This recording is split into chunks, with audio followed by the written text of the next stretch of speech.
இயேசுவே ஆண்டவர், இயேசுவே நல்லவர், இயேசுவே வல்லவர். ஹல்லேலூயா. எல்லாவற்றிலும் நாம் வெற்றி கொள்ள ஆண்டவரோடு இணைந்து ஆண்டவரோடு போராடி நாம் வெற்றி கொள்ள பாடலை ஒப்பு கொடுத்து நாம் செய்தி கொள்ள செல்வோம்.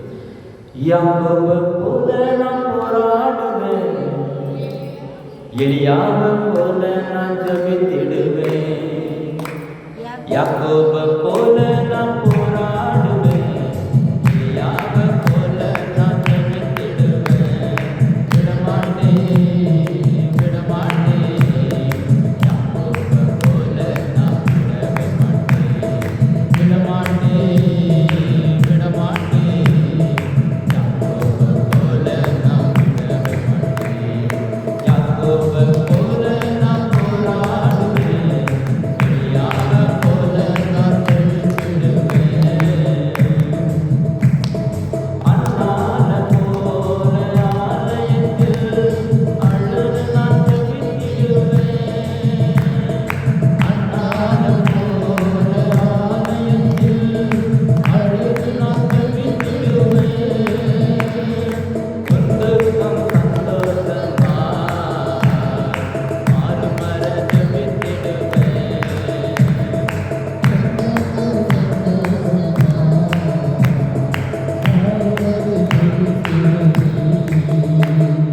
யாக்கோபை போல நான் போராடுவேன், எலியாவை போல நான் ஜெபித்திடுவேன். யாக்கோபை போல நான் போராடுவேன், எலியாவை போல நான் ஜெபித்திடுவேன். விடமாட்டேன், யாக்கோபை போல நான் விடவே மாட்டேன். விடமாட்டேன், யாக்கோபை போல நான் விடவே மாட்டேன். கல்மேல் மலை மேல் நின்றிடுவேன், அக்கினி இறங்கும் வரை ஜெபித்திடுவேன். கல்மேல் மலை மேல் நின்றிடுவேன், அக்கினி இறங்கும் வரை ஜெபித்திடுவேன். எலியாவின் தேவனே, இறங்கி வாரும் ஐயா. எங்கள் எலியாவின் தேவனே, இறங்கி வாரும் ஐயா. யாக்கோபை போல நான் போராடுவேன், எலியாவை போல நான் ஜெபித்திடுவேன். யாக்கோபை போல நான் போராடுவேன், எலியாவை போல நான் ஜெபித்திடுவேன். விடமாட்டேன், யாக்கோபை போல நான் விடவே மாட்டேன். விடமாட்டேன், யாக்கோபை போல நான் விடவே மாட்டேன். தாவீதை போல அனுதினமும் துதித்து நான் மகிழ்ந்திருப்பேன். தாவீதை போல அனுதினமும் துதித்து நான் மகிழ்ந்திருப்பேன். கோலியாத்தை வந்தாலும் இயேசு நாமத்தால் முறியடிப்பேன். பாடுங்க. கோலியாத்தை வந்தாலும் இயேசு நாமத்தால் முறியடிப்பேன். யாக்கோபை போல நான் போராடுவேன், எலியாவை போல நான் ஜெபித்திடுவேன். யாக்கோபை போல நான் போராடுவேன், எலியாவை போல நான் ஜெபித்திடுவேன். விடமாட்டேன், யாக்கோபை போல நான் விடவே மாட்டேன். விடமாட்டேன், யாக்கோபை போல நான் விடவே மாட்டேன். Praise the Lord. யாக்கோபை போல நம்ம விடக்கூடாது ஆண்டவர். யாக்கோபு எப்படி ஆண்டவரோடு சண்டை போட்டாரோ, ஒரு நாள் முழுக்க சண்டை போட்டாரோ, அவருக்கு தேவையானதை கிடைக்கிற வரைக்கும் அவர் போராடினார், சண்டை போட்டார். Price the Lord. அது கிடைக்குது நம்பிக்கை வந்த பிறகு தான் அவர் அந்த ஆசீர்வாதத்தை அவர்கிட்ட அந்த ஆசீர்வாதம் வாங்கிட்டு யாக்கோபு போனார். ஒவ்வொருவருக்கும் ஒவ்வொரு ஊழியர்களுக்கும் இன்னைக்கு ஒரு செய்தி. ஒவ்வொரு ஊழியரும் நம்ம ஆவியானவரை பெற்றுக்கொள்வதற்காக நம்ம ஜெபம் பண்ணோம், ஃபைட் பண்ண ஆண்டவர். அவர்கிட்ட இருந்து நிறைய அநேக வரங்களை பெற்றுக்கொள்ள, அதை மக்களுக்கு எடுத்து சொல்ல நம்ம என்ன பண்ணோம், ஆண்டவர்கிட்ட ஜெபம் பண்ணி ஃபைட் பண்ணி போராடி அதை பெற்றுக்கொள்ளும். ரைசரா படிக்கலாமா? மத்திய 20:10.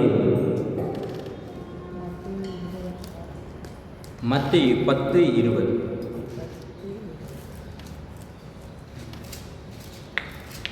ஏனெனில் பேசுபவர் நீங்கள் அல்ல, மாறாக உங்கள் தந்தையின் ஆவியாரே உங்கள் வழியாய் பேசுவார்.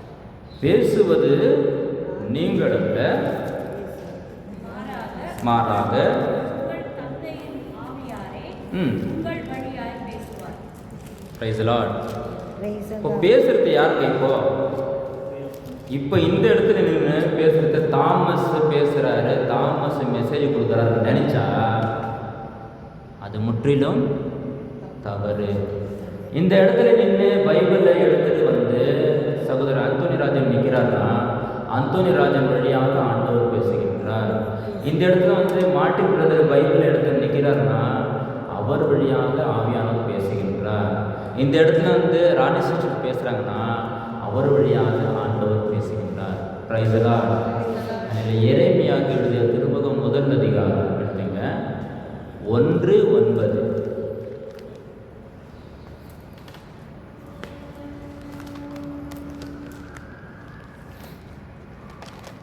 எரேமியா 1 அதிகாரம். என் வாயை தொட்டு என்னிடம் கூறியது, இதோ பார், என் சொல்லுங்க, என் சொற்களை உன் வாயில் வைத்துள்ளேன். போதும். இப்போ ஆண்டவர் சொல்கிறாங்க. மறுபடியும் யாரெல்லாம் படிக்கிறீங்களா? இங்கிலீஷில் படிங்க பிரதர், ஆங்கிலத்தில் படிங்க. எரேமியா 1:9.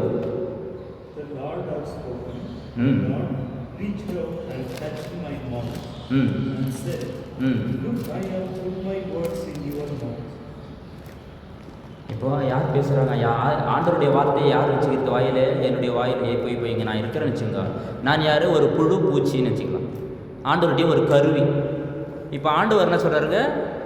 அவருடைய வார்த்தையை யாருடைய வாயில் வச்சுக்கிறாரு?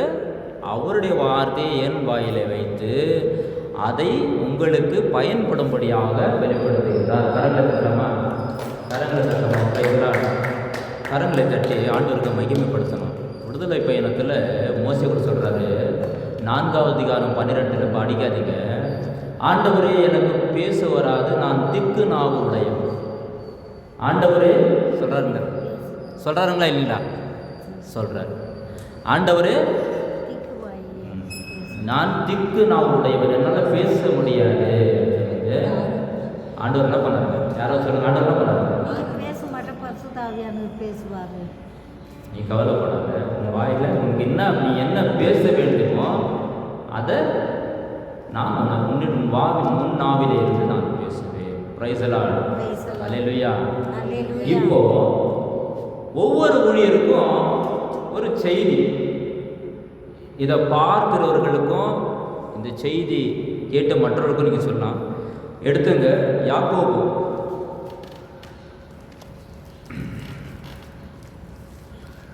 3வது அதிகாரம் படிங்க. முதல்ல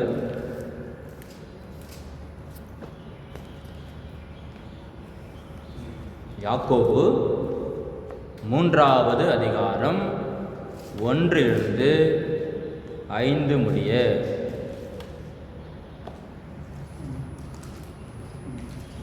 யாக்கோபு, என் சகோதர சகோதரிகளே, உங்களுள் பலர் போதகராக விரும்ப வேண்டாம். ஆமாங்க, போதகர்களாகிய நாங்கள் ஒரு நிமிஷம் புரிஞ்சிங்களா? யாராவது புரிஞ்சிங்களா? அவர் என்ன படித்தார் புரிஞ்சிங்களா? என் சகோதர சகோதரிகளே, உங்கள் உங்களுள் பலர் போதகர் ஆக விரும்ப வேண்டாம். போதகர்கள் ஆகிய நாங்கள் மிக கண்டிப்பான தீர்ப்புக்கு உள்ளாக வேண்டுமென உங்களுக்கு தெரியும். ஏன் இது மாதிரி எச்சரிக்கை கொடுக்குறாரு? எங்களுக்கும் இது படிக்கும்போது பயம்தான். ஃபஸ்ட்டு படிக்கும்போதே பயம். ஏன்னா ஆண்டவர் தான் ஊழியனை ஏற்படுத்துகிறார். ஆண்டவர் தான் ஒவ்வொருவரையும் அறுவடை மிகுதியாக இருக்கிறது, ஆட்கள் குறைவாக இருக்கிறதுன்னு சொன்னார் இல்லையா? ஆனால் ஆண்டவர் எச்சரிக்கையும் கொடுக்குறாரு. இங்கே ஒவ்வொருத்தருக்கும் எச்சரிக்கை கொடுக்குறாரு. எப்படி எச்சரிக்கை கொடுக்குன்னா, இந்த வாய் எப்படி இருக்கணுமா? பரிசுத்தமாக இருக்கணும். நோவா எப்படி இருந்தாருங்க?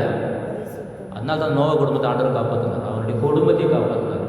இந்த வாயிலிருந்து வருகின்ற வார்த்தை யாருக்கும் தீங்கு ஏற்படாதபடி நடந்து கொள்ள வேண்டுமா? திருவள்ளுவர் அப்படி அழகாக சொல்றாரு, வாய்மை எனப்படுவது யாதெனில் யாதென்றும் தீமையில்லாத சொல். புரிஞ்சுங்களா? வாய்மை, வாயிலிருந்து வருகின்ற மெய்யான உண்மையான வார்த்தைகள் தான் வரணும். யாதெனில் யாதொன்றும் எதுவெனா இருந்தாலும் மற்றவர்களை துன்புறுத்துகின்ற வார்த்தையாக இருக்கக்கூடாது. அதுக்காகத்தான் என் பேச்சு, என் சொல் எல்லாமே மாறணும். எல்லாமே மாறினா தான் ஆண்டவருக்கு உகந்தவன வாழ்க்கை வாழ முடியும். பாருங்க, அழகாக சொல்றாரு. பிரதர், அந்த பாட்டு போட்டுங்க பிரதர். மாறவே ஆசைப்படுகின்றேன். யாக்கோபு 3 பிரைஸ். இந்த வாயிலிருந்து வருகின்ற ஊழியனுடைய வார்த்தைகள் எப்படி இருக்கணுமா? யாருக்கும் துன்பத்தை ஏற்படுத்தக்கூடிய வார்த்தைகளாக இருக்கக்கூடாது. அப்படி ஏற்பட்டுச்சுன்னா அவங்க பொழுது விடியறதுக்குள்ளும், பொழுது சாயறதுக்குள்ளும், தன்னுடைய மனைவி கிட்ட பிரச்சனை இருந்தாலும், தன்னுடைய சகோதரர்கிட்ட ஏதாவது பிரச்சனை இருந்தாலும், தன்னுடைய நண்பர்கள்கிட்ட பிரச்சனை இருந்தாலும் என்ன கேட்கணும்? அவங்களை தட்டலாமா? மன்னிப்பு கேட்கணும். நீ கேட்க வேண்டியகிட்ட ஃபஸ்ட்டு கேட்டுடு, அப்புறமா ஆண்டவர்கிட்ட கேட்கணும். தப்பு பண்ணது, பேசுனது, மனநோக்கு செய்து என்னுடைய மனைவி கிட்ட, என் மனைவி கிட்ட நான் மன்னிப்பு கேட்காம நான் கேட்டேங்க. ஒரு சில விஷயத்த நான் கேட்டுருவேன், மன்னிச்சிடுமா, அந்த தப்பாச்சு கோவத்தை பேசிட்டு. மன்னிப்பு கேட்க வேண்டிய இடத்துல மன்னிப்பு கேட்டுட்டு ஆண்டவர்கிட்ட வந்து மன்னிப்பு கேளுங்க. அப்போ ஆண்டவருக்கு கண்டிப்பாக உங்களே பிடிக்கும். ரொம்ப அன்பாக இருக்கிற ஆண்டவர். மாறவே ஆசைப்படுகிறேன், என்னை மாற்றிவிடும் அருமை நேசரே. நான் மாறவே ஆசைப்படுகிறேன், என்னை மாற்றிவிடும் அருமை நேசரே. என் சிந்தை மாறணும், என் செயல்கள் மாறணும், என் பேச்சு மாறணும், என் பெருமை மாறணும். என் சிந்தை மாறணும், என் செயல்கள் மாறணும், என் பேச்சு மாறணும், என் பெருமை மாறணும். மாறவே ஆசைப்படுகிறேன், என்னை மாற்றிவிடும் அருமை நேசரே. நான் மாறவே ஆசைப்படுகிறேன், என்னை மாற்றிவிடும் அருமை நேசரே. என் நடை மாறணும், என் குடை மாறணும், என் உள்ளம் மாறணும், ஐயா உம்மை போலவே. என் நடை மாறணும், என் குடை மாறணும், என் உள்ளம் மாறணும், ஐயா உம்மை போலவே. மாறவே ஆசைப்படுகிறேன், என்னை மாற்றிவிடும் அருமை நேசரே. நான் மாறவே ஆசைப்படுகிறேன், என்னை மாற்றிவிடும் அருமை நேசரே. படிங்க, தொடர்ந்து படிங்க. அதே யாக்கோபுல 3ஆம் அதிகாரம் 2லிருந்து 5 முடிய. நாம் ಎಲ್ಲಾರುமே ಎಷ್ಟೋ ವಿಷಯಗಳಲ್ಲಿ ತಪ್ಪು ಮಾಡಿದುಂಟು. ತನ್ನ ಮಾತಿನಲ್ಲಿ ತಪ್ಪು ಮಾಡದೆ ಪೂರ್ತಿಯಾಗಿ ತನ್ನನ್ನೇ ಸ್ವಾಧೀನದಲ್ಲಿ ಇಟ್ಟುಕೊಳ್ಳುವ ವ್ಯಕ್ತಿ ಶುದ್ಧ ಪುರುಷನೇ ಹೌದು. ಕುದುರೆಗಳನ್ನು ಗಮನಿಸಿರಿ, ಅವುಗಳ ಬಾಯಿಗೆ ಹಾಕುವ ಚಿಕ್ಕ ಕಡಿವಾಣದಿಂದ ನಮಗೆ ಇಷ್ಟ ಬಂದ ಕಡೆಗೆ ಅವುಗಳನ್ನು ನಡೆಸುತ್ತೇವೆ. ಅಂತೆಯೇ ಹಡಗು ಎಷ್ಟೇ ದೊಡ್ಡದಿರಲಿ, ಇಂತಹ ಬಿರುಗಾಳಿಯ ಬಡಿತಕ್ಕೆ ಸಿಕ್ಕಿರಲಿ. ಹ್ಮ್. ಕೇವಲ ಒಂದು ಚಿಕ್ಕ ಚುಕ್ಕಾಣಿಯಿಂದ ನಾವಿಕನು ತನಗೆ ಇಷ್ಟ ಬಂದ ಕಡೆಗೆ ಅದನ್ನು ತಿರುಗಿಸುತ್ತಾನೆ. ನಾಲಿಗೆಯೂ ಹಾಗೆಯೇ ಅದು ಶರೀರದ ಸಣ್ಣ ಅಂಗವಾಗಿದ್ದರೂ ಬಡಾಯಿ ಕೊಚ್ಚುವುದು ಬಹಳ. ಒಂದು ಸಣ್ಣ ಕಿಡಿಯು ದೊಡ್ಡ ಕಾಡನ್ನೇ ಸುಡಬಲ್ಲದು. ಸಣ್ಣ ಕಿಡಿಯು ದೊಡ್ಡ காடன்னை சுடவல்லது. பாருங்க, அதே போல் இந்த தேனி பார்த்தீங்களா, தேனி பூச்சி ரொம்ப சிறிய பூச்சிங்க. அந்த தேனிக்கிட்டேருந்து வர அந்த உமிழ் அந்த நீர் எவ்வளோ சுவையானது. தேன் சாப்பிட்றீங்களா, அந்த மாதிரி இருக்கணுமா நம்ம கூட. உருவம் சிறிது, ஆனால் அந்த பூச்சி தேனி பூச்சியிலேருந்து வருகின்ற அந்த தேனியிலேருந்து வருகின்ற அந்த தேன் இருக்குது பாருங்கள், எல்லா விதமான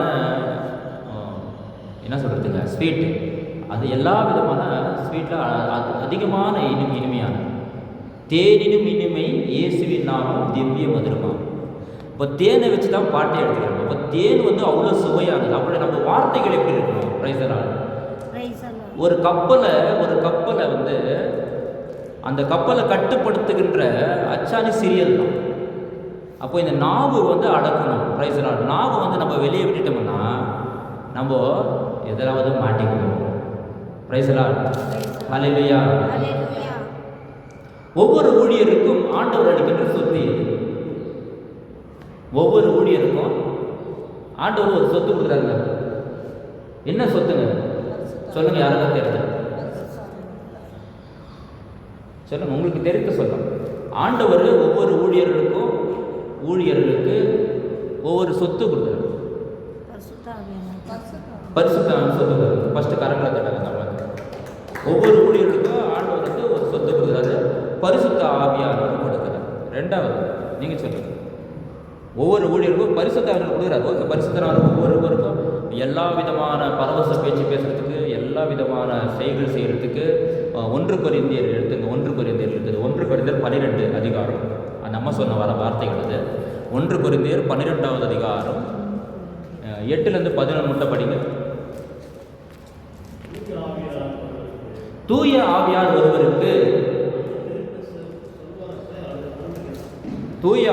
ஒருவருக்கு ஞானம் நிறைந்த சொல்வழக்கு அருளுகிறார். இன்னொருவருக்கோ அறிவு செறிந்த சொல்வழத்தை அளிக்கிறார். அதே ஆவியார் வேறொருக்கு நம்பிக்கை அருளுகிறார்.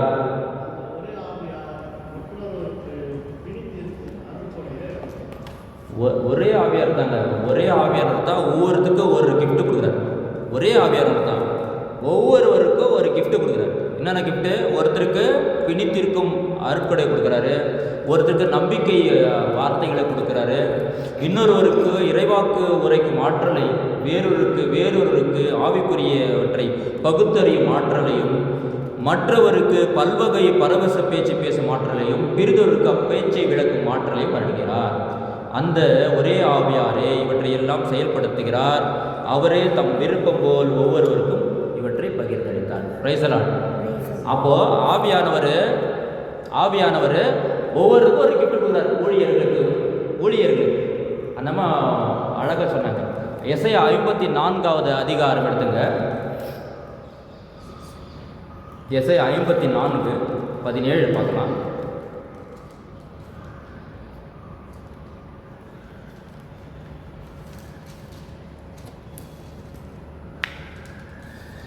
படிங்க. எசையா 54. உன்னை தாக்குமாறு உருவாக்கப்பட்ட எந்த போர்க்கரும் நிலைத்திராது, உன்மேல் குற்றம் சாட்டி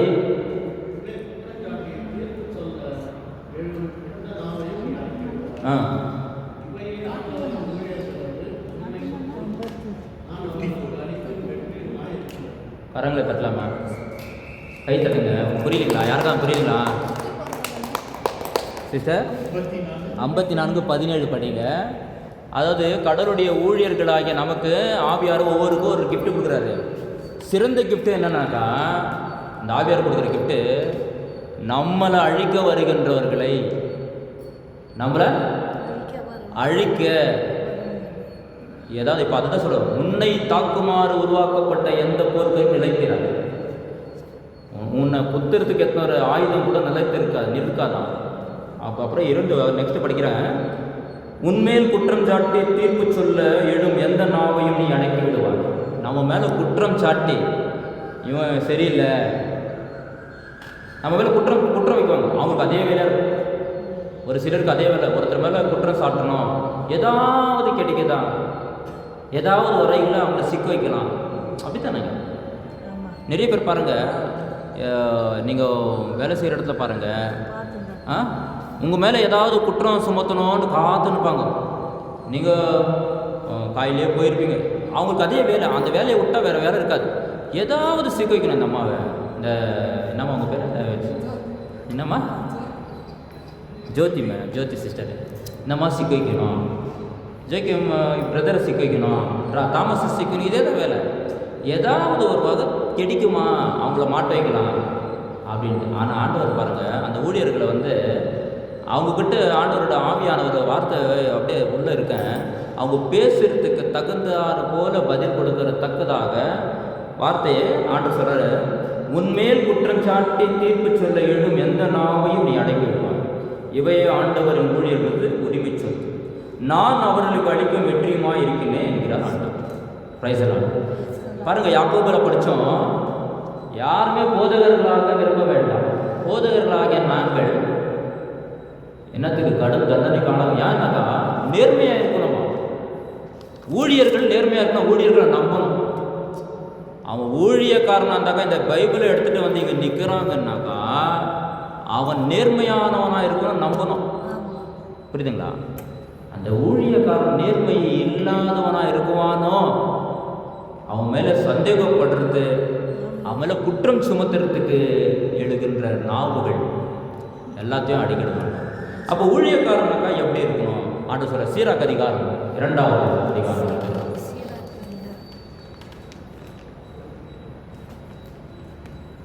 சீராக் ஞான நூல்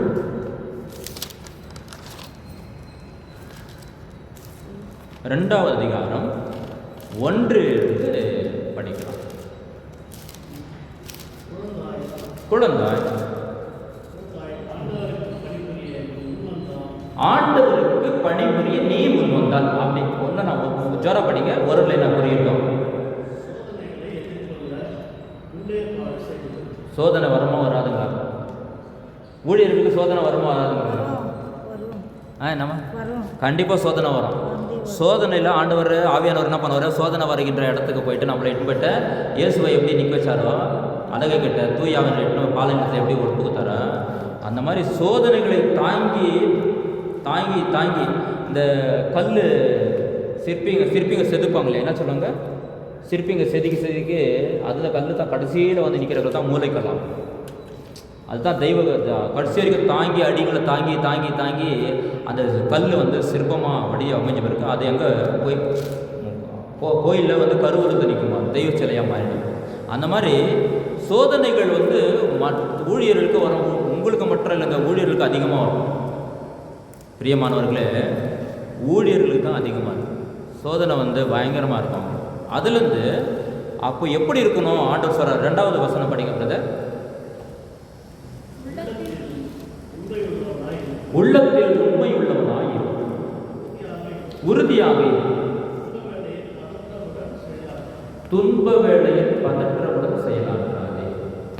துன்பம் வராங்க, பயங்கரமான துன்பம் வரும். எங்கள் வாழ்க்கையில் வந்துக்கிற துன்பம் எனக்கு அது பெரிய விஷயம், மற்றவங்களுக்கு எனக்கு அது பெரிய விஷயம். எங்கள் ஒவ்வொருவருக்கும் ஒவ்வொரு விதமான துன்பங்கள், வாழ்க்கையில் போராட்டங்கள். அந்த துன்பங்களெல்லாம் தாங்கிக்கின்னு ஆண்டவர் கூட இருக்கிறோமா விட்டு ஓடிடுமான்னு தான் பார்க்குறோம்.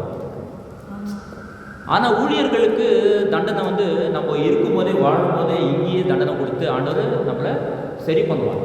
என்ன பண்ணுவாருங்க? ஒரு ஊழியன்னு, ஒரு ஆண்டவருக்கு பிடித்தமான விசுவாசிகள், நம்பிக்கையாளர்கள், நம்ம தவறு பண்ண இருக்கோம் இல்லைங்களா, அந்த தவறுகள் நம்ம இந்த பூமியிலேயே இருக்கும் பொழுது பயங்கரமான சோதனைக்கு உள்ளாகும்.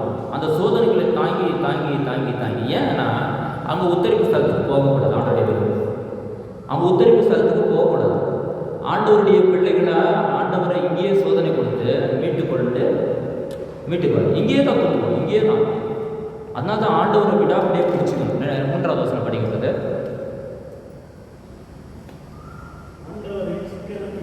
ஆண்டவரை எப்படி பிடிச்சிக்கணுமா?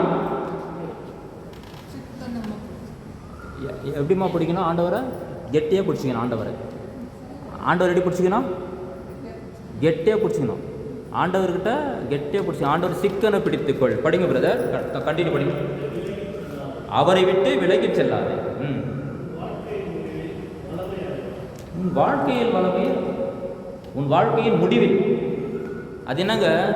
நம்ம ஆண்டவருக்கு ஊழியம் பண்ணுறோம்.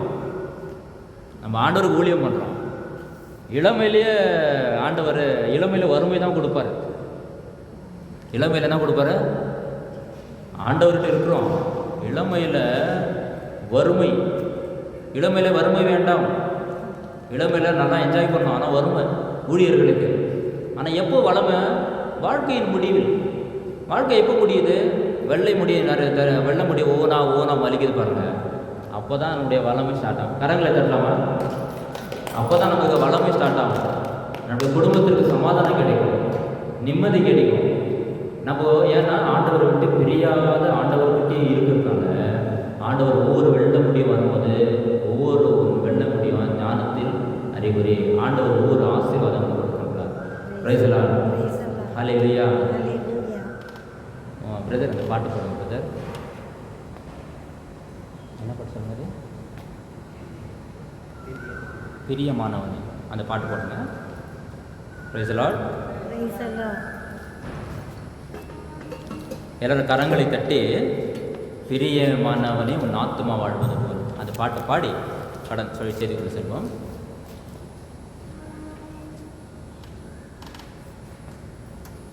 பிரியமானவனே உன் ஆத்துமா வாழ்வது போல் நீ எல்லாவற்றிலும் வாழ்ந்து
சுகமாயிரு மகனே. பிரயாணத்தில் மேடு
நம்ம பிள்ளைங்க உங்கள்கிட்ட நீங்கள் நடக்கிறீங்க போகிறீங்க வரீங்க, குழந்தைங்கக்கிட்ட கேட்குறேன் கேள்வி. நீங்கள் வீட்டுக்கு போகிறீங்க, ஸ்கூல் விட்டு வீட்டுக்கு போகிறீங்க, ரோடு அப்படியே அழகாக இருக்குமா இல்லை பள்ளம் மேடம் இருக்குமா? அப் அண்ட் டவுன் இருக்கும், கல் எல்லாம் இருக்குமா இல்லை க்ளீனாக இருக்குமா? கல் முள் எல்லாம் இருக்கும் இல்லையா? Praise Lord. அதெல்லாம் தாண்டி தான் நம்ம வீட்டுக்கு போயிட்டு சேர முடியும். நல்லா இருக்குமா? நமக்கு வழிகள் எப்படி இருக்கும்? கரடு முரடான பாதைகளாக இருக்கும். நம்ம தானேங்க. அப்போ நம்ம எப்படி பண்ணோம்? என்ன மாதிரி பிரச்சனை வந்தாலும் ஸ்கூலில் டீச்சருங்கோ படிக்கிறப்போ உங்கள் ஃப்ரெண்ட்ஸுங்கோ ஏதோ பிரச்சனை பண்ணால் கூட அந்த பிரச்சனைலாம் சாதிச்சு அந்த பிரச்சனைகள்லாம் நம்ம முறியடிக்கிறதுக்கு நம்மளுக்கு யார் இருக்கிறாங்கோ? ஆண்டவர் இருக்கிறாரு, ஏசப்பா இருக்கிறாரு, அம்மா இருக்கிறாங்க, அப்பா இருக்கிறாங்க இல்லைங்களா? உங்களுக்கு அப்பா அம்மா இருக்கிறாங்க இல்லைங்களா? ஆண்டவர் இருக்கிறாரு. அதுதான் வாழ்க்கை என்பது போராட்டமே, நல்லதொரு போராட்டமே. வாழ்க்கை என்பது போராட்டமே, நல்லதொரு போராட்டமே. ஆவிதரும் பட்டயத்தை, ஆவிதரும் பட்டயத்தை எடுத்து போராடி வெற்றி பெறு, எடுத்து போராடி வெற்றி பெறு. பெரிய மனமனே உன்னாத்மா வாழ்வது போல் நீ எல்லாவற்றிலும் வாழ்ந்து சுகமாயிரு மகனே. Price the Lord. ஓட்டப்பந்தயம் ஓடுறோம், வெற்றி பெறதுக்காக ஓடுறோம். ஸ்கூலில் ஓட்டப்பந்தயம் ஓடுறீங்க தானே? நீங்கள்லாம் ஸ்கூலில் ஓட்டப்பந்தயம் ஓடுறீங்க தானேம்மா? ரன்னிங் ரேஸ் ஓடுறீங்க தானே? ஜெயிக்கணும் ஓடுறீங்களா தோக்கணும் ஓடுறீங்களா? ஜெயிக்கணும் ஓடுறோம் இல்லைங்களா? அப்போ நம்மளுடைய ஏம் எங்கே இருக்கும்? நம்மளுடைய ஏம் எங்கே இருக்கும்? அந்த குறி முட்டு தனக்கா அந்த ஏம் பார்டர் இருக்குது இல்லையா? அந்த பார்டர் விட்டு தான் பக்கத்தில் பார்க்குறோமா? ஸ்ட்ரைட்டாக பார்த்து ஓடும். அப்போது நம்ம எப்படி இருக்கணும்னா நம்மளுடைய ஏம் எங்கே இருக்குதோ அது மட்டும் ஓடுறதுக்கு நம்ம என்ன பண்ணோம்?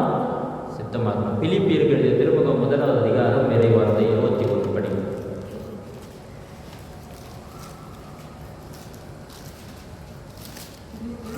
முதல் அதிகாரம் 21, 22 படிங்க.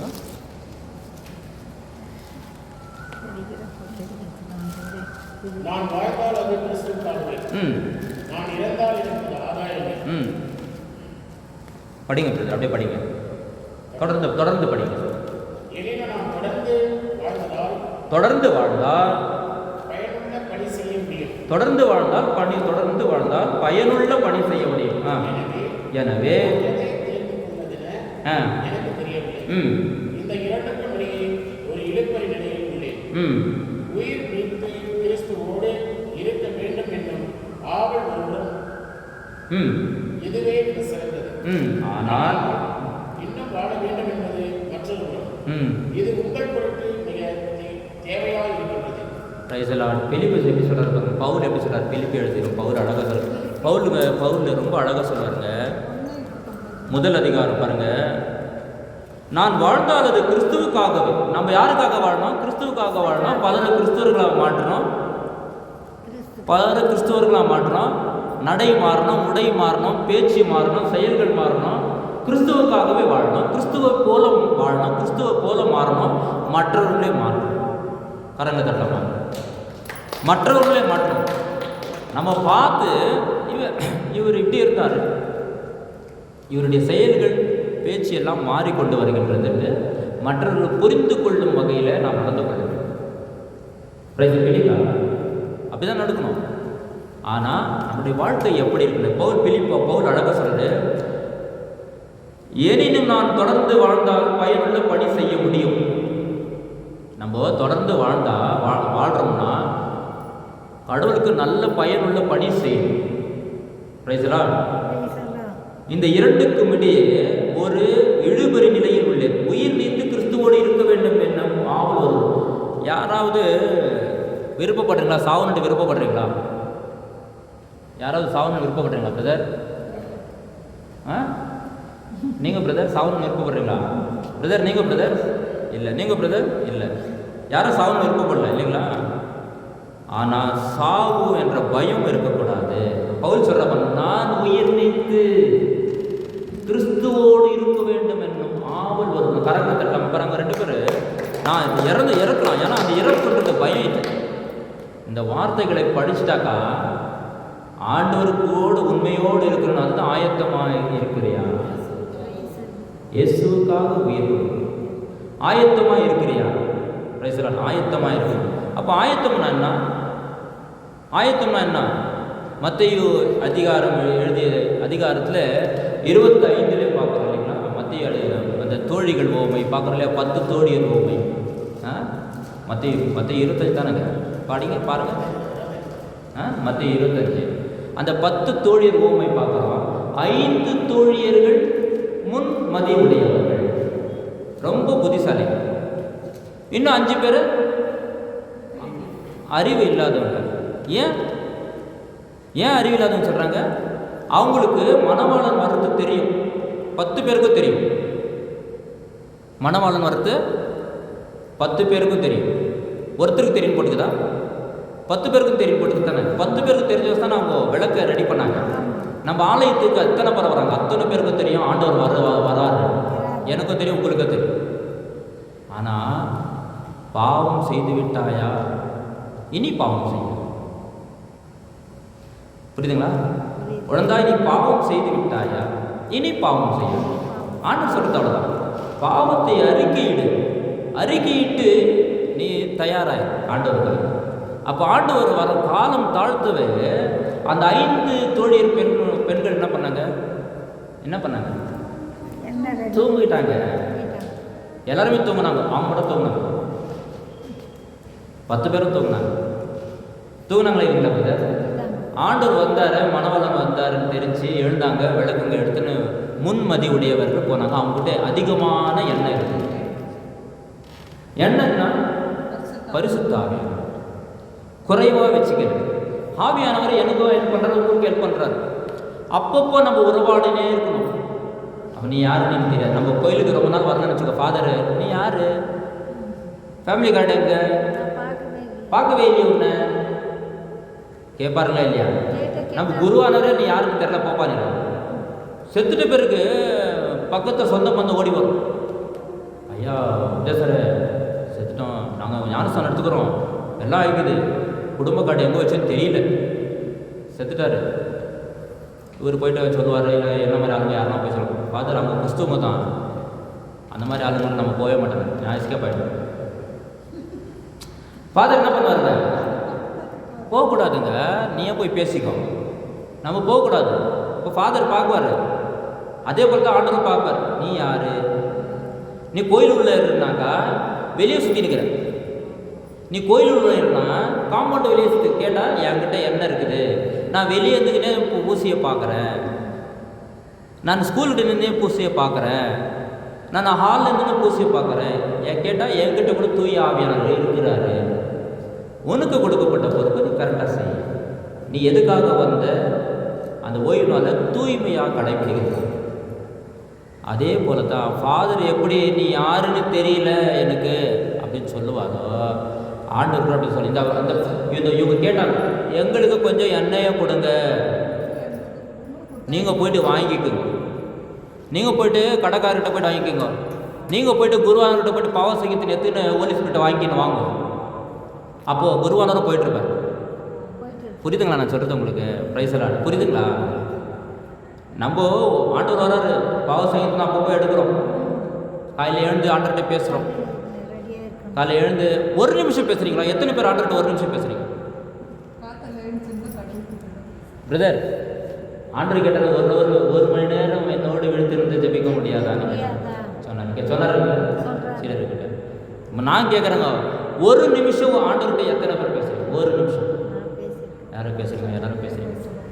அண்ணன் எல்லாரும் பேசுகிறேன். அண்ணன் நீங்கள் 1 நிமிஷம் இன்னிலேருந்து மாற்றிக்கிங்க. அது உண்மை, ஒத்துக்கணும், அது தவறு இல்லை. ஆண்டவருக்கு நன்றி, நீங்கள் உண்மையை பேசுகிறீங்க. ஆண்டவர் உங்களை பார்த்தாரு. இன்றைக்கி உங்களுக்கு இது செய்தி. 1 நிமிஷம் என்னோட பேசுனீங்க. 1 நிமிஷம் நம்ம எழுந்து ஆண்டவர்கிட்ட பேசி, ஆண்டவரே இந்த நாள் உமது சமூகத்தில் ஒப்புக் கொடுக்கிறேன். ஆண்டவர், இந்த நாளை நான் போகின்ற காரியங்களில் எனக்கு முன்பாக உமது பிரசன்னம் நடத்தும், உமது சமூகம் இருக்கட்டும். எப்படி மோய்சன் சொன்னார்கள் விடுதலை பயணம் 34:15 பார்க்குறோம் இல்லைங்களா, 33:14 உமது சமூகம் எனக்கு முன்பாக இருந்தார்கள், நான் போக மாட்டேன். ஏன் ஆண்டவருடைய சமூகம் கேட்டார் மோய்சன்? இவர் போகிறதுக்கு முன்னாடி அந்த வேலையை அவர் முடிச்சுட்டு இருப்பாங்க. இப்போ நான் வேறு வேலைக்கு போகிறேன், வேலை செய்கிறேன்னு சொல்லுவாங்க. அந்த வேலை நம்ம போகிறதுக்கு முன்னாடி எப்படி முடியும்னாக்கா, அந்த வேலையை சிம்பிளாக ரொம்ப ஈஸியாக முடிக்கிறதுக்கு ஆண்டவர் ஐடியா கொடுத்துருப்பாரு. கரங்க தட்டலாமா? ரொம்ப சிம்பிளாக முடியும். பெரிய வெயிட் இருக்குங்க, பெரிய வெயிட் இருக்குங்க. 5வது ஃப்ளோரில் நிற்கிறேங்க நான் மத்தியில் மேலே. எப்படி போடணுன்ட்டு ஆண்டவர் கிளீனாக சொல்லி கொடுப்பாரு. இப்படிதான் போகணும், இது இப்படிதான் போகணும். அந்த ஆலோசனை இல்லாமல் மத்தியில் மேலே தானே அப்படியே ஏறி வெயிட்டு வாங்கி நிற்க முடியாமல் கீழே விழுந்து சாகுறவங்க எத்தனை பேர் இல்லைங்களா? அப்போது ஆலோசனை யார் கொடுக்குறாங்க? நமக்கு ஆவியானவர் கொடுக்குறாரு. ஒவ்வொருவரும் ஆண்டவர்கிட்ட பேசிட்டு தான் ஒரு நிமிடம், நான் சொல்கிறது ஒரு நிமிஷம் என்னோட பேசுகிறேன், ஆண்டவர்கிட்ட பேசுகிறேன். அவர் ஒருவர் கேட்டார், ஊழியர்கள் நாங்கள் சொல்கிறோம், ஒரு நிமிஷம் பேசுங்க. அது 5 நிமிஷமாக மாறும், 10 நிமிஷமாக மாறும், 20 நிமிஷமாக மாறும். பேசினே இருப்போம் தெரியாது. கரங்கள் தட்டலாமா? பேசினே இருப்போம் தெரியாது, டைம் போகிறது தெரியாது. ஆண்டவர்கிட்ட பேசிட்டே இருப்போம், என்ன பேசணும்னே தெரியாது, பேசினே இருப்போம். ஆனால் ஆண்டவர்கிட்ட எல்லா விஷயமும் சொல்லிடும். பிள்ளைகளை பற்றி, ஊழியர்களை பற்றி, என்னுடைய நண்பர்களை பற்றி, இந்த கூட்டத்தை பற்றி, என்னுடைய அம்மாவுக்கு, என்னுடைய நண்பர்களுக்கு, எங்கள் அண்ணங்களுக்கு, என்னுடைய உறவினர்களுக்கு, அவங்களுக்கு தேவையான ஆசீர்வாதம் எல்லாவற்றுக்காக நம்ம ஆண்டவர்கிட்ட பேசுகிறோம். பிரைஸ்லாம். இன்னும் 2 வசனத்தை நம்ம தியானிச்சுட்டு கடைசி நான் இன்னும் ஒரு 5 நிமிஷத்துக்குள்ளே முடிச்சிடறேன். ஏன்னா பிரதர் கொஞ்சம் பேசணுன்னாரு, ராஜன் பிரதர், அப்புறம் மார்ட்டின் பிரதர் பேசணும். நீங்கள் சரி பிரதர், நீங்கள் பேசுகிறீங்களா? யாரும் இல்லைங்க, சொல்கிறேன், குறுக்க பேசுகிறேன். கேட்டார் எங்கள் பேருன்னு ஃபாதரு, பார்க்கவே இல்லை உன்னை கோயிலில். ஆமாம், பார்க்கவே இல்லை. ஸோ நான் வெளியே சுற்றி நிற்கலாம் ஃபாதரு, கேட்டுட்டு சுற்றி நிற்கிறோம். சொல்லிட்டு அதுதான் நான் முன்னே சொல்கிறேன். அதுதான் என்னென்னா, நம்ம பிள்ளைங்க நீங்கள்லாம் வந்தீங்கன்னா வெளியே ஆடக்கூடாது, உள்ளே உட்காந்து ஆண்டவர்கிட்ட என்ன பண்ணணும், பேசிட்டு இருக்கோம். நிறைய நம்ம மேலே குற்றம் சுமத்துறதுக்கு நிறைய பேர் இருக்கிறாங்க. மத்திய 7வது அதிகாரத்தில் பார்த்தீங்கன்னா குற்றம் சுமத்துறதுக்கு நிறைய பேர் இருக்கிறாங்க, நம்ம காத்திருக்கிறாங்க. மத்திய 7ல் பாருங்க, போய் பாருங்கள். நம்ம மேலே என்ன குற்றம் எது கெடுக்குது அது சுமத்துவாங்க. அந்த ஆண்டவர் சொல்கிறார், நீ யாரையும் தீர்ப்பிடாது, நீ யார் மேலே குற்றம் சொல்ல. உன் கண்ணில் இருக்கிறது, மற்றவங்க கண்ணில் இருக்கிறது திரும்ப எடுக்கிறதுக்கு போகிற, உன் கண்ணில் மரம் இருக்குது. இங்கே நம்மளாம் என்ன பண்ணுறோம்? அதுதான் பண்ணுறோம். நம்ம மற்றவங்கக்கிட்ட என்ன பிரச்சனை இருக்குது, தாமஸ் கிட்ட, எங்கள் அண்ணன் இருக்காங்க, இந்த வினோத் தாமஸ் கிட்ட என்ன பிரச்சனை இருக்குது, ஃபஸ்ட்டு அதை நோண்டலாம். பிராங்க்லின் பேதர் கூட சொன்னாருங்களா? Very good. அவரோட சொன்னார், நீயாச்சு கடவுளாச்சு, மற்றவங்களுக்கு என்ன பிரச்சனை ஏன் பார்க்க போகிறோம்? அதுதான் மத்திய 6ல் கூட அழகாக சொல்கிறார். 22வது வசனம் பார்க்கும்போது அதை சொல்லு, உன் கண் ஒளி, உன் கண்ணு தான் உனக்கு ஒளி. உன் கண்கள் ஒளி இழந்து போனால் உன் உடல் முழுவதும் இருந்தால் இருக்கும். அப்போ நம்ம பார்க்கின்ற பார்வை எப்படி இருக்குது? நம்ம பார்வையில் தவறு இருக்குதா? வருங்க, நம்ம பார்வையில் தவறு. ஒருத்தர் நண்பரை பார்க்குற விதம் தவறாக இருக்கும். நம்ம எந்த நோக்கத்தில் பார்க்குறோம்? என்னுடைய நண்பரை பார்க்குற நோக்கம் எப்படி இருக்கும்? இந்த மனுஷன் நான் இப்படி இருக்கிறாரு, இப்படி பண்ணுறாரு, இவருக்கு என்ன, இவர் நல்லா சம்பாதிக்கிறாரு, போயிட்டு ரயில்வே ஸ்டேஷன் பிரியாணி விற்றுட்டு நல்லா காசு சம்பாதிக்கிறாரு. அவருடைய நிலைமை எனக்கு என்ன தெரியும், அவருக்கு எவ்வளோ கிடைக்குது எனக்கு என்ன தெரியும். ஆனால் நம்மளுடைய பார்க்குற எண்ணங்கள் எப்படி இருக்கு? தாமஸ் நல்லா இப்போ நிறைய வேலை செய்கிறாரு, அவருக்கு நான் பார்க்குற பார்வை எப்படி இருக்கு? ஒரு பொண்ணை பார்க்குறோம், எந்த நோக்கத்தில் பார்க்குறோம்? ஒரு பையனை பார்க்குறோம், எந்த நோக்கத்தில் பார்க்குறோம்? அதுதான் ஆண்டவர் சொல்கிறாரு, உன் கண் ஒளி இழந்து போனான், உன் கண் தான் உனக்கு ஒளி. இல்லைங்களா பிரதர்? மத்திய 6:22 இல்லைங்களா? உன் கண் தான் உனக்கு ஒளி. அந்த கண்ணை நீ தூய்மையை வச்சுக்கிறனா உன் உடல் முழுவதும் இருட்டாயிடும். உன் உடல் முழுவதும் இருளாகி போனால் ஒளி தருணி இல்லை இப்போ நான் எப்படி நம்ம ஆண்டவர்கிட்ட போக முடியும்? அதுதாங்க ஆவியானவர்கிட்ட அப்பப்போ பேசணும், அப்பப்போ உறவாடணும், அப்பப்போ ஆண்டவர்கிட்ட உறவாடணும். கடைசி 2 வார்த்தைகளை பார்ப்போம். எடுத்துங்க. நீதிமொழி 3:26.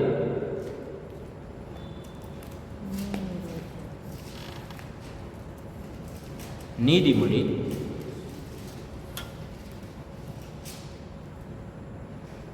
ஆண்டவர் உனக்கு பக்கத்துணையாய் இருப்பார். ஆண்டவர் உனக்கு பக்கத்துணையாக இருப்பார். கால் கண்ணியில் சிக்காதபடி உன்னை காப்பார். அப்போ ஊழியர்கள் மாத்திரமா எல்லாருக்கும்? எல்லாரும் எல்லாரும். யாரெல்லாம் ஆண்டவர் மீது ஆண்டவரை எப்படி பிடிச்சி நிற்கிறோமோ. நீதிமொழி. ஆமாம், நீதிமொழி 3:26. அதிலே பாருங்கள், 3:28 படிங்க. அடுத்திருப்போர் உன்னிடம் கேட்கும் பொருளை நீ வைத்துக்கொண்டே போய் வா, நாளைக்கு தருகிறேன் என்று சொல்லாதே. ஆமாங்க, நம்மக்கிட்ட இருக்கோங்க, நம்மக்கிட்ட ஜோபில் இருக்கோம். நம்மக்கிட்ட இருக்கிறதுல ₹1 கொடுத்தாங்களே அந்த காணிக்கை போட்டாங்க. நம்ம பைபிள் ஆண்டவர் சொல்கிறாரு, இந்த ₹1 போட்டாங்க இல்லையா, நம்மக்கிட்ட ஜோபில் இருக்கோங்க. யாராவது உதவி கேட்பாங்க, நாளைக்கு தரேன், இல்லை போமா சொல்கிறோமா இல்லைங்களா? சொல்லாதீங்க. ஆண்டவருக்கு வருத்தமாக இருக்குதான், ஆண்டவருக்கு வருத்தமாக இருக்குது. என்ன சிஸ்டர்? ஏழைகளுக்கு உதவினாலும் கடவுளுக்கே கடன் கொடுக்கிறோம். அது ஆமாம், நீங்கள் எல்லா விஷயத்துலையுமே ஆண்டவரை முன் வச்சு செய்யுங்க. அந்த நாள் உங்களுக்கு நல்ல முறையாக இருக்கும். 2 வசனம் தியானிக்கும். இதர் படிங்க. 1 தீமோத்தேயு 6:17.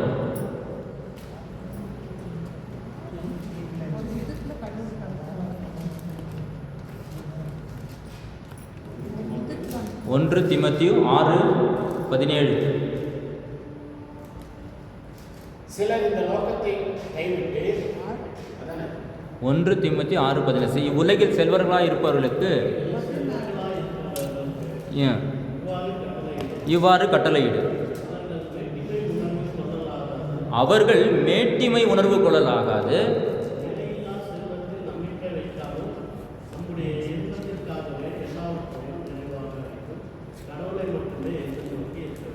ஆமாங்க.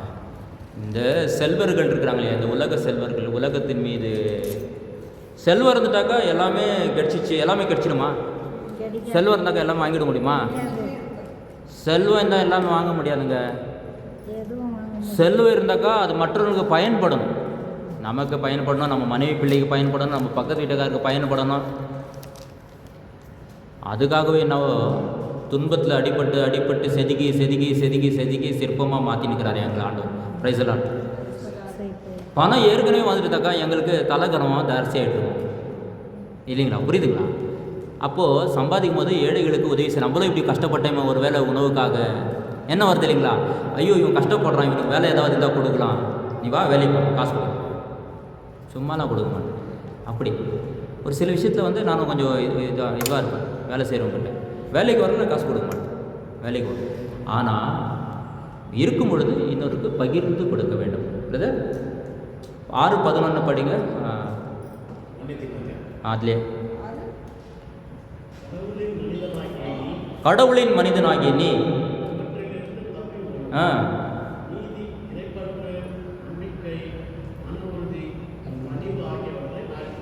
அப்பா படிங்க பிரதர், இன்னொரு படிங்க பிரதர். சரி, கடவுளின் மனிதனாகிய நீ எவற்றிலிருந்து தப்பி ஓடணுங்க?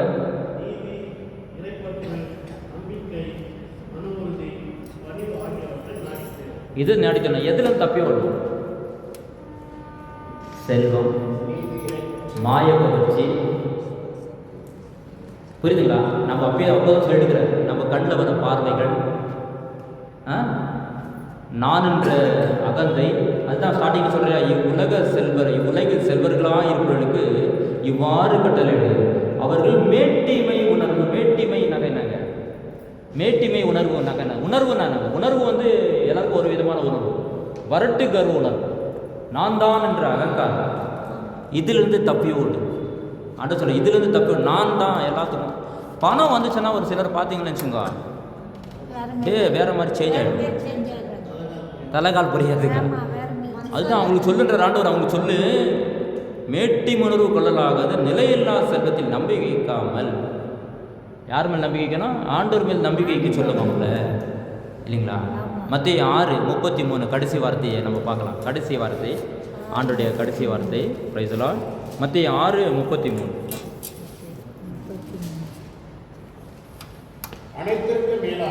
அனைத்திற்கும் மேலாக அவரது ஆட்சியையும் அவருக்கு ஏற்புடையவற்றையும் நாடுங்கள், அப்பொழுது இவை அனைத்தும். புரிஞ்சுங்களா? அனைத்திற்கும் மேலாக, அனைத்திற்கும் மேலாக, எல்லாவற்றுக்கும் மேலாக ஆண்டவருடைய ஆட்சியை நாடணும். ஆண்டவருக்கு ஏற்புடையதை நாடணும். என்னங்க ஆண்டவருக்கு ஏற்புடையது? இவ்வளோ நேரம் நம்ம மெசேஜ் கொடுத்தாங்க. என்னங்க ஆண்டவருக்கு ஏற்புடையது சொல்லுங்கள். உங்களுக்கு என்ன புரிஞ்சு நான் தெரிஞ்சுக்கிறேன், அப்போ தான் எனக்கு மனசு நிறைவாக இருக்கும். ஆண்டவருக்கு ஏற்புடையது என்ன? இப்போ இன்றைக்கி மெசேஜில் உங்களுக்கு எது தெரிஞ்சு ஆண்டவர் வெளிப்படுத்துகிறார், உங்களுக்குள்ளே எது ரீச் ஆச்சு? இப்போ நம்ம இவ்வளோ நேரம் மெசேஜ் ஆண்டவர் வெளிப்படுத்தினார் இல்லைங்களா? செல்வத்தை நாடக்கூடாது, இந்த உலக செல்வம் மேலே நம்ம நம்பிக்கை வைக்கக்கூடாது. ஊழியர்களாகிய ஆண்டவருக்கு உகந்தவர்களாக வாழணும், உண்மையாக இருக்கணும், நேர்மையாக இருக்கணும். புரிஞ்சுங்களா? நேர்மையாக இருக்கணும். துன்ப வேளையில் பதற்றமுடன் செயலாற்றக்கூடாது. ஆண்டவரை சிக்கனை பிடித்துக்கொள்ளும். சீராக்கு 2வது அதிகாரம். புரியுதுங்களா? ஆண்டவரை சிக்கனை பிடிச்சு ஆண்டவரை கெட்டியாக பிடிச்சிக்கணுமா? பாவம் செய்தீங்களா, பாவத்தை அறிக்கையிட்டு விட்டுடுங்க. ஆண்டவருக்கு நிறைய ஹோலி ஸ்பிரிட்டை, தூயாவிர எண்ணெயை நிறைய வாங்கி வச்சுங்க. பரலோகராஜ்யம் போகிறது. மறுபடியும் ரிப்ளை பண்ணுறேன் உங்களுக்கு. மறுபடியும் ஆண்டவர்கிட்ட டெய்லி பேசுங்க. ஆண்டவர்கிட்ட டெய்லி பேசுங்க. 1 நிமிடம் அது 5 நிமிடமாக மாறும், 20 நிமிடமாக மாறும். பேசணும். இது வேணும், அது வேணும், அது வேணும், இது வேணும்ட்டு இல்லை. மற்றவர்களுக்காக ஜெபியுங்கள். நன்றி கூடி இன்னைக்கு இந்த நிலைமையில் நான் உயிரோடு வாழ்கிறேன்ற நன்றி கூறுங்கள். எல்லா நேரத்திலும் 1 தெசலோனிக்கர் 5:14 எல்லா நேரத்திலையும் ஆண்டவருக்கு நன்றி சொல். 1 தெசலோனிக்கர் 5:14. அது எதில் உலகத்துக்காக ஜெபி, உன் குடும்பத்தை நான் பார்த்துக்கிறேன். ஆமாங்க. நம்ம எப்போ ஜெபிக்கிறோமோ பணம் இருக்காதுங்க, சமாதானம் இருக்கும். பணம் நிறைய பேர் பணம் தான் எல்லாமே நினச்சிக்கிறாங்க. தப்புங்க, ஃபுல்லாக எல்லாமே தப்பு. ஆண்டவர் கொடுப்பார். நம்ம வாழ்க்கைக்கு தேவை பணம். நம்ம வாழ்க்கை தங்குறதுக்கு ஒரு வீடு வேணும். வறுமையில் நம்ம வாழக்கூடாது. ஏழையாக இறக்கக்கூடாது. நம்ம பிள்ளைங்க நல்லா வாழணும். உணவு இருக்கணும், உடை இருக்கணும். உணவு உடுக்க உடை தங்க எல்லாமே வேணும், இல்லைங்களா? எல்லாமே வேணும். 1 தெசலோனிக்கர் 5:16 பிரதர், எப்பொழுதும் மகிழ்ச்சியாக இடைவிடாது ஜெபியுங்கள், எல்லா சூழலிலும் நன்றி கூறுங்கள். அவ்வளோதான். இதுதான் ஆண்டவருடைய ஆட்சி நடக்குது. எப்பொழுதும் மகிழ்ச்சியாக இருக்கணும், இடைவிடாது ஜெபிக்கணும், எல்லா நேரத்திலும் நன்றி கூறணும். இதுதான் ஆண்டவருக்கு ஏற்புடையதான். எல்லாமே நீர் தந்தது,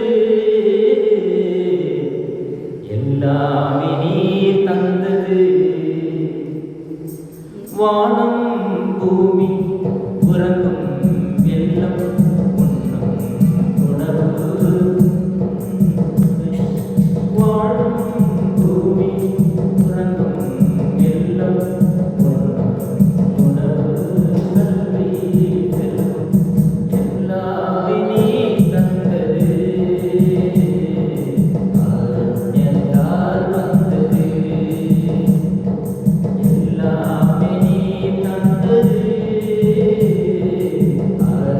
என்றால் வந்தது.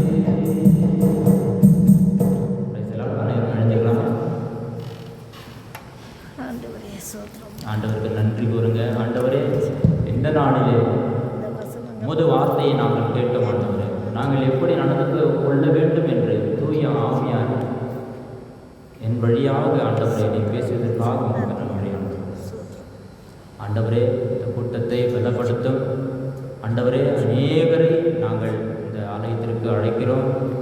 ஆண்டவரே மாதத்திலே முதல் ஞாயிற்றுக்கிழமை ஆராதனையும் இறைவார்த்தையும் அறிவிக்க பங்கு தந்தையிடம் பேசி அனுமதி பெற்று தாரம் தூய ஆவியானவரே, உம்மால் கூடாத காரியம் ஒன்று இல்லை ஆண்டவரே, உம்மால் எல்லாம் கூடும் ஆண்டவரே.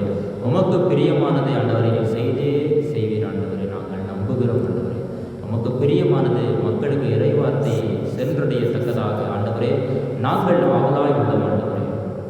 நாங்கள் எங்கள் உள்ளத்திலே அநேக வேலைகளை, உமது வேலைகளை, உமக்கு பிரியமான வேலைகளை நாங்கள் செய்ய சித்தமாக இருக்கிறோம் ஆண்டவரே. ஆண்டவரே எங்களை பலப்படுத்தும். உமது வார்த்தைக்காக எங்களை பலப்படுத்தும். உண்மையுள்ளவனாக, நேர்மையானவனாக எங்கள் நடத்தையிலே, எங்கள் சொல்லிலும் செயலிலும் ஆண்டவரே நாங்கள் உமக்கு உகந்தவனாக வாழ எங்களுக்கு உதவி புரியும் ஆண்டவரே. ஆமென். முன்னொலிகளில் இருக்கிற எங்கள் தந்தை, உமது பெயர் தூயதென போற்றப்பட்டது. உமது ஆட்சி முன்னொலிகளை நிறைவேற்றுவோம். மண்ணுலகிலும் எங்கள் அன்றாட உணவை எங்களுக்கு தாரும். எங்களுக்கு எதிராக குற்றம் செய்வோம் நாங்கள் மன்னிப்பது போல எங்கள் குற்றங்களை எங்களை சோதனைக்கு உட்படுத்தாமல் தீமையிலிருந்து விடுவித்தருளும். ஆமென். அருள்நிறைந்த மரியே, வாழ்க, ஆண்டவர் உடனே பெண்களுடன் ஆசீர்வதிக்கப்பட்டவளே, உமது திருவயிற்றின் கனியாகிய இயேசுவும் ஆசீர் பெற்றவரே. புனித மரியே, இறைவனின் தாயே, பாவிகளாகிய எங்களுக்காக இப்பொழுதும் எங்கள் இறப்பின் வேளையிலே வேண்டிக் கொள்ளும். தந்தை, மகன், தூய ஆவியாரின் பெயராலே ஆமென். இயேசுவுக்கே புகழ், இயேசுவுக்கே புகழ்.